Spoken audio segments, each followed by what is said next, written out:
So good morning and welcome. For those of you who don't know me, my name is Letitia. I am a clinical therapist, education-based speaker, author and coach. And today I am very grateful to have our guest speaker all the way from Edmonton, Canada. It's Fong Chua. So Hey. Welcome. Thank you. I hope I said that correctly. Is that? All good. Good. Brilliant. Well, I wanted you on the show today. We have a lot of viewers here. We have a lot of practitioners in the medical field and in the health industry. And I know your background as an engineer. You are quite a big real estate investor. And I know that you've had to pivot a lot lately with our online businesses and things like that. So it's been great to connect with you. We actually met through a networking organization through JT Foxx. So that has been such a great connection and being able to, just share what we've been going through over the last 6 months with 2020, and then now how we're going to pivot out of that for 2021. So, as a real estate investor yourself, I would like to just understand some of the key principles moving forward into 2021, if you have any advice for any investors, but also just to get to know you a little bit as well, Fong. A little bit about your history and where you are today and what you bring to the table. So, I'll let you take the floor. Sure. So I'll start off with a little bit of a history. So as you mentioned, I have a background in engineering. Yeah. At a very young age, I was told that business was not going to be my strong suit, and accounting's not going to be my strong suit. So got into engineering. Graduated as an engineer, became an engineer, and then very soon after that, I realized with the economy where I'm at, oil and gas is a big thing. And in 2008, when the economy went down and housing went down and everything went down, I quickly realized that I may not be an engineer for my entire life. So we picked up our very first Rich Dad Poor Dad book and started to buy real estate. We built our real estate portfolio from 0 properties to about 23 properties in a few years, managing over 30 some units and tenants, and either joint venturing with other people, collaborating with other partners, or working on properties ourselves. From there, because we've opened ourselves up with real estate and investing, we learn more about business, marketing, branding, network marketing, commodities, and a whole bunch of different things. So people start asking me what I actually do, and that's when it starts off to become a 3-4 hour conversation. And that's when I started writing books. So the books are basically something that I use to go, hey, why don't you reread this book first? Let me know what you're more interested in, and then we can focus in on certain topics. One book usually leads to 2, 3, 4. So now we have 5 books out, and we're about to publish about 3 more books in the next 2 months here. And something that it's gotten to a point where writing books is it's down to the science. It's very easy and very fun to do. And hence that's something I coach a lot of my clients on is book writing, increasing their credibilities, getting more exposure for themselves, and just building their brands through book writing. So then got into speaking. I've been on a few stages at Mega Success in front of 2,500 people, shared a panel with Kevin Harrington, and just did a lot of little business conferences and also breakout sessions and webinars and whatnot. Yeah. So then from there, did more coaching, helping people with their real estate portfolios and also their business and branding. Again, also with speaking and also book writing. And then we also got into doing podcasting. So just like yourself, I thought you had a show as well. Yeah. So I didn't actually know that really until we connected. So just like yourself, started a podcast where we interviewed some multimillionaires and amazing athletes and business individuals and celebrities and whatnot. So that's me in a couple minutes here. Yeah. And then also when you asked about the real estate, I think real estate's always a good venture to go into, something that always has the wealth and your financial foundation is a good thing to build with real estate. Yeah. And for next year and this coming few months, I think it's a great time to get into real estate, just because there's been a lot of landlords that probably suffered from lack of rent, with lots of tenants losing jobs because of the lockdown. And now's the time where things are either starting to kind of ease up, but then that's also because the timeline of people losing their jobs and not being able to pay rent has extended to this period of time. And there's going to be a lot of people who are either looking to sell or are in it, who are suffering because they're not able to pay the mortgages anymore. And for lots of investors who have a lot of properties, that might be a chance for probably good deals, good negotiations with them and whatnot. So it's always a good time to find real estate, and now it's probably one of the best times to do so because there's going to be a lot of motivated sellers. Yeah, and I'm pretty fortunate that we are part of the Do Deals group at the moment, because it's such a great group of entrepreneurs and for people that are looking to invest, where we can actually bring people in as well, and help them through that process. So if anybody on here is watching and wants to reach out, then just let me know, but you can also reach out to Fong as far as that's concerned too. But with the shift in the economy, and the way that we are having to pivot, in Canada, you're in lockdown, is that correct right now? Yeah. So, real estate was going online. You had already sort of worked out that virtual process, but how's it affecting you right now, or what you see in the marketplace as a whole, really for, virtual meeting? If someone was to go to a property and wanted to see it, are people still able to do that? Is it shifting online? We haven't had an issue with showing properties live, just because that's something we kind of have to do. You just have to however, there are a lot of opportunities where you could do 3D scans, you could do a lot of virtual kind of videos and whatnot, that you can start showing your properties online, and also giving your potential tenants a good overview as to what they want to see and what they would get. And it gives you that extra option if that's need be. So so it is that whole mindset shift though, isn't it? We're so used to being in the physical state, where we're normally on site, we have to see something, we have to touch it, as humans, that's what we need. But we are just having to learn to shift to this way of doing business. So However, from a very early stage, I've already, like, for investors who want to buy properties, or some people who are just getting into real estate, one of my recommendations is that to save time, you could put out offers without looking at the property. So this is the period of time where you can go through a whole bunch of listings and build those relationships with your realtors, and just put offers out there, make phone calls and send out offers and whatnot. And you really don't need to look at the properties. You just need a good look through the specs, go through the features and whatnot, and understand that area, and you can put out offers. It's not until after the offer is accepted, then take a look and reassess it and renegotiate it if need be.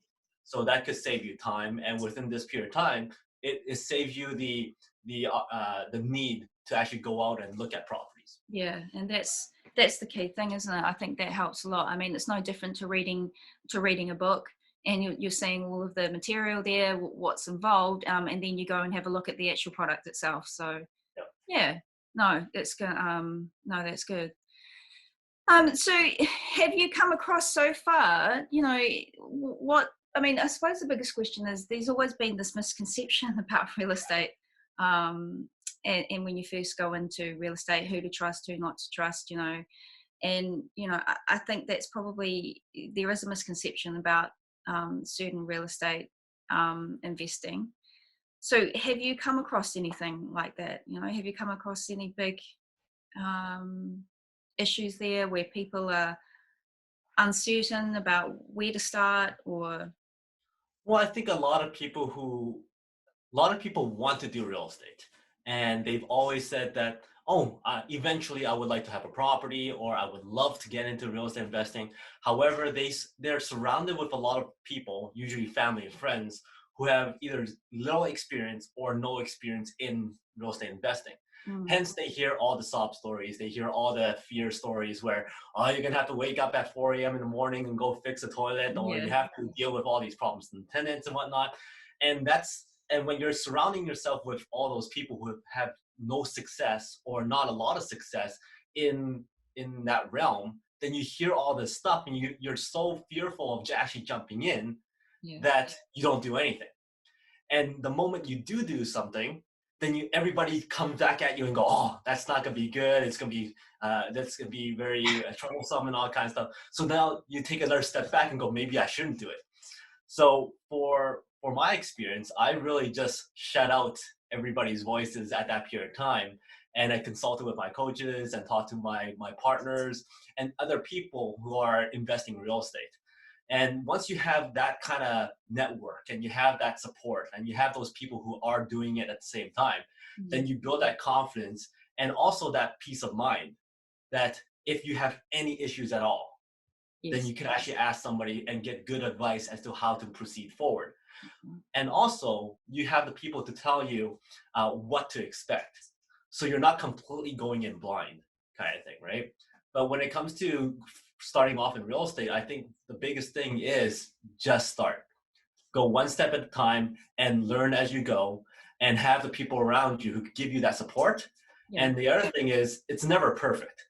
So try things out, learn from it, and keep on building it. For myself, I just kept on learning. I just kept on looking at listings, getting my realtor to feed me more information, learning more from them and other investors, and then putting out offers. And if an offer gets accepted, then you learn again. You go, okay, now what do I do? What's the next step and all that kind of stuff. So it's really just moving forward and taking action on it. And the thing is, when people say there's lots of tenants who aren't good, or there's going to be a problem with the toilet or the kitchen or whatnot, for myself, I think it's really for every 20 tenants, I might have one person that's a problem. That's not so bad.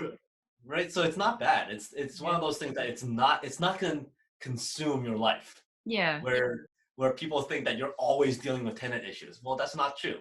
And when it comes to renovations or fixing and things breaking down, I'm very hands off. I don't like going and fixing pipes. I don't like working on electrical stuff. So it's all my contractors, right? And I build good relationships with my contractors, and they get involved, and I don't even go. So I'm very hands off. Yeah, and I think too, if people are in business or they've already got practices or they've already got things running and they're wanting to do that on the side, I think sometimes they think they're not going to have time, or because of what you've said, that there's going to be a lot of hands-on, and it's just I don't have time to do that, but yet they still want to do it. So I think you're right. If you have the right processes in place, you've got the right coaches and the right format, then it's definitely possible at the same time. It's not like you're going to have to leave your business and your job to go and do that, is it? It's something that you can slowly or gradually work yourself into. Yeah, that's true. And for myself, I started real estate as I was still being full-time in engineering. Yeah, there you go. So I was still taking care of like multiple properties and working full-time and building a business and all that kind of stuff. And it's just a matter of how do you leverage your time? How do you find the right relationships and partners so that you don't have to be the person that does everything? Yeah. Right? Like for instance, in real estate, I've always said there's always somebody who is gonna buy the property. There's always somebody who's gonna come up with the money, and there's always somebody who's gonna manage the property. Now, you could choose to be all three roles, or you could partner up with a person who's gonna manage it. Or you could partner up with somebody else that's going to come in with the money. Depending on the combination and who you're working with, your roles are different. You don't have to take care of all three roles and deal with everything, right? So. Yeah. No, well, there you go. So it's not as complicated as it seems initially. Oh no, and plus I think another thing is training your team and training your tenants to understand how you operate. So for myself, from the very beginning, where they apply for a property or for a rental spot, I specify that everything is done via text messages. So from the email, I go, text me here. If they don't text me, then I already know that they don't follow instructions. Right. But if they text me, now I've already started training that all I do is through text. Yep. I don't like to take unexpected phone calls. I don't like to pick up phone calls that I don't recognize the number. Yeah. If everything's through text, then at least I have a record of what's going on. People generally take a few seconds more to sit and think about what they're going to text. So if something does not work or something is a problem, they'll actually rethink and go, okay, I'll text it this way. Yeah. And they may or may not over exaggerate things when they're texting. So then it also gives me a chance to kind of, okay, collect my thoughts before I respond instead of being caught off guard with a phone call, right? True. So that's really how to kind of manage your time and also manage your tenants and kind of think about training them with a mindset of, hey, this is how I do things. Yeah, and especially if you've got limited time as well. And training is important, and having those systems in place as well so that everybody's on the same page. Definitely. Well, that's good. So, okay, let's talk a little bit then about your show.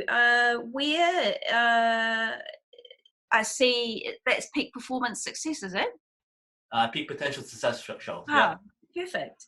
And is that more of an education-based program as well? So similar to sort of what we're doing here, where we are giving a little bit of advice, but or is it more? I find that each and every single one of us has unlimited potential, Mm-hmm. right? And that potential always grows. So, for instance, myself, without knowing anything about real estate, business, or anything like that, I was on the path on unlocking the potential of becoming an engineer.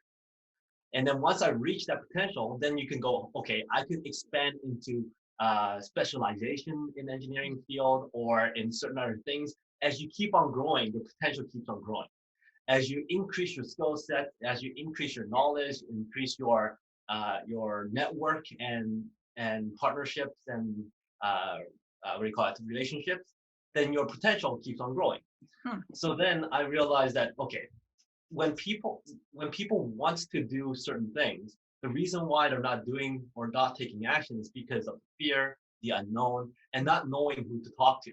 Hence, when I started this show, I thought, if I interview people who are successful in their own field, who are very good at what they do, of all different type of genres, from the music industry to real estate to business to sports, they all have a certain mindset that allows them to succeed, push forward, take action, and also become that championship mindset.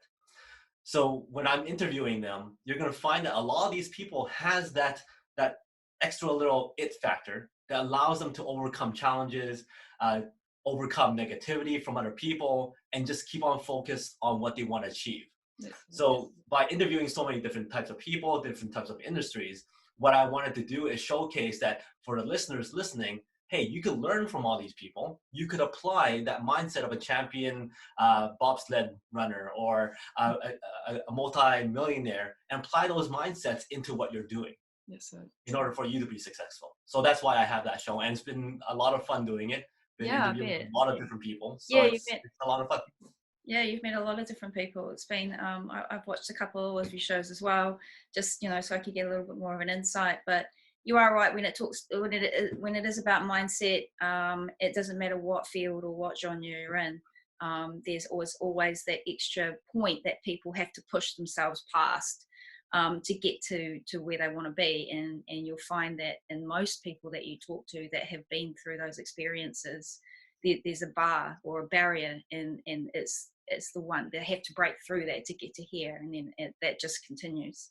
Mm-hmm. So and it is good listening to different people speak as well, because then you just take away what you need as well for your own business, for your own company, for your own life. So yeah, that's brilliant. And 5 books, jeepers. I know you said a lot of them is more for educational purposes. So if you were going to work with someone that specifically wanted to write books, then you may have a book specifically for that. Is that correct? And then if they're wanting to start off in real estate, then you may have written a book for that. Is that really how it works? Yeah, that's correct. So our very first book is kind of like an introduction to all the financial elements that we put into our own foundation. So for instance, we invest in real estate. We have exempt market stuff. We have commodities. We have insurance, and how to use insurance as a retirement element and all that kind of stuff. So that's our very first book, to allow people to get an introduction of different streams of income and also different options for preparing for retirement kind of thing. Then our next book is on real estate. How do you find properties? How do you get good cash flow? How do you evaluate the properties? How do you build a team? Our third book is about building a good team around you, and little elements as to what to look for, how to find the right people to put in your team. And basically, it also showcases our team members. So if you're looking for some advice from a realtor, well, our realtor has a chapter in there. Okay. Our insurance broker has a chapter in there. We have a couple of mindset books. And then after a while, I started developing a style of speaking on stages and also on podcasts and whatnot. So I wrote a effective communications book. Okay. And then coming up, we have 2 books. One is on branding and one's on mindset, that championship mindset. Yeah. Perfect. Wow. So very entrepreneurial almost in a sense. Yeah. In fact, our other book that's coming up is a kid's book. And the reason why we wrote a kid's book is I'm a recent new father. And we sat there and started reading some kids' book to our newborn. I'm like, man, these books are easy. Yeah. I wonder how hard it is to write a kid's book, right? So right after that, we sat down for 2 hours, came up with a storyline. We found an illustrator, and as of right now, as we speak, all the illustrations are done. The story is done. We're just putting it together, and it's going to be launching very soon. So that's one of those things. Just take action, right? Yeah. No, it's I was just, I've got nephews and nieces, so I'm constantly reading. But yeah, you are right. I was thinking the same thing. So congratulations on that, though. Well, thank you. Yeah. Well, I mean, I would call you an entrepreneur really now. And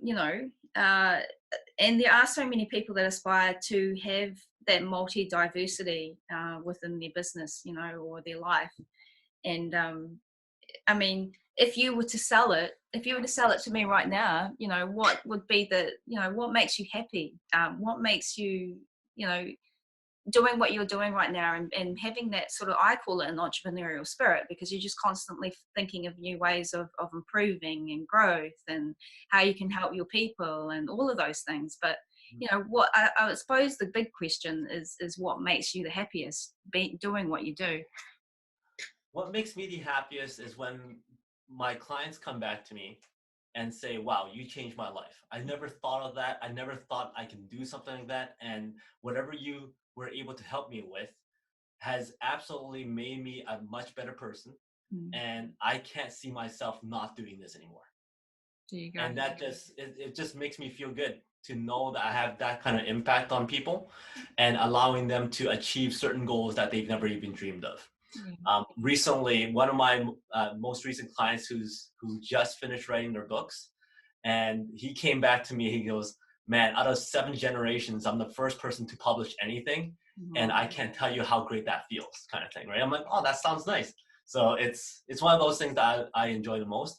And the other thing is, I believe as an entrepreneur, you have a mindset of flexibility, of being able to adjust, being able to act on the fly. And that allows you options. I don't like being a person who feels trapped. I don't like being a person who feels like they don't have control over the results that they want. And therefore, when you have that entrepreneurial spirit, you understand that, no, you do have the ability to take control of what you want to do and what you want to achieve.